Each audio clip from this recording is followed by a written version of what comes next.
How to clear Chrome browser caches. Okay, so in this video tutorial we are going to learn about how you can clear your search caches from your Chrome and how you can refresh your browser. So in this video tutorial we are going to talk about, so let's start with the video guys. Before we start, I request you, if you like this video, hit the like button, subscribe my channel, and don't forget comments below. So let me open Chrome browser first. So guys, there is a few methods or few way you can clear the caches. Okay, if you have open any website, like if I open this website and I want to clear the only this website caches, so I can clear. You have to click this icon, this log icon, and here you can see the option called cookies.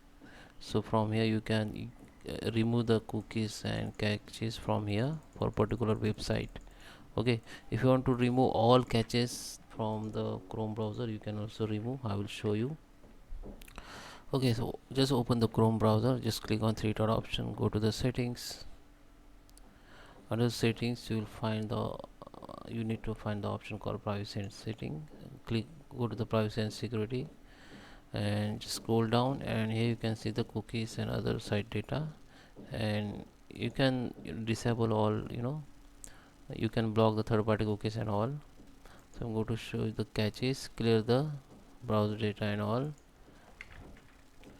Just click on clear browser data. So here you can see the option called basic and advanced. In basic you can only clear browsing history, cookies and other, and caches images, catch image others. And here you can see, you can in advanced you can delete caches image, cookies, site data, everything from password, everything you can delete from the advanced sector, advanced tab.